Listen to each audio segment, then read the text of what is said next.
C'est un festival qui s'appelle Les Égaluantes. C'est un festival qui est consacré à la Normandie dans l'histoire du cinéma et aux Normands également, l'impact des Normands dans le cinéma. Donc c'est un week-end de rencontres, puisque les gens vont pouvoir se rencontrer et échanger avec des intervenants autour de films qui ont un rapport avec la Normandie. Donc on a des intervenants qui vont venir, on a notamment Dominique Besnéard, qui a grandi à Vire et qui va venir nous présenter La Drôlesse, qui est le premier film sur lequel il avait fait le casting qui avait lieu à Perrier. Jean-Pierre Lavoignat, qui est sans doute l'un des plus grands intervieweurs du cinéma français, qui a été le créateur du magazine Studio, qui a été rédacteur en chef de Première.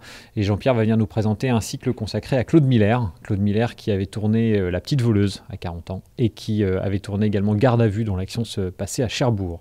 On a également Orelsan, dont j'ai produit le film qui s'appelle Comment c'est loin. Orelsan est canet, il va venir le samedi. Et puis on va avoir également deux professeurs d'histoire qui vont nous parler du rapport de la Normandie dans l'histoire. Donc Dominique Briand qui va venir le samedi présenter un ciné-débat consacré à la Normandie à l'écran, juste avant un film de Rapneau qui s'appelle La vie de château. Et puis Olivier Jouot qui va venir présenter un cycle consacré à Prévert. Et puis tout ça va être mis en place, mis en forme par Céline Asselot. Céline Asselot qui est quarantanaise et qui est journaliste média à France Info. Alors dans le reste de la programmation, on va permettre aux gens aussi de découvrir ou de redécouvrir des grands classiques du cinéma et des films un peu moins connus. Il y aura par exemple le documentaire de Rémi Mauger, Paul dans sa vie.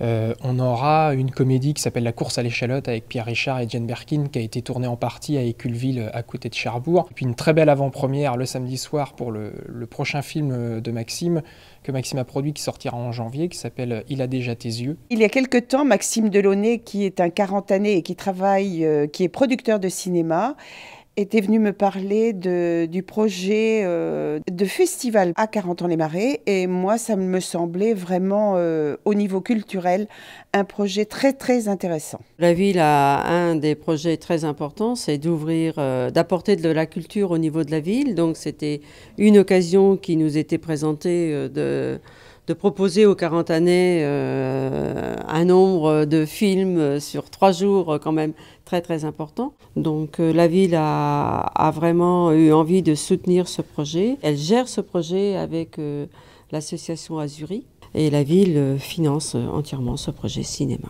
La billetterie qui se trouve actuellement en ligne, où on peut aussi retrouver tous les points de vente carentanais locaux on va dire. Qui sont donc le bar du centre, l'espace culturel Leclerc, la maison de la presse et évidemment le cinéma, où on pourra acheter nos passes. Et aussi le parler du concert, peut-être, le concert du vendredi soir, le ciné-concert, où on peut aussi acheter les passes sur les différents points de vente, on va dire. À bientôt sur tvie.tv.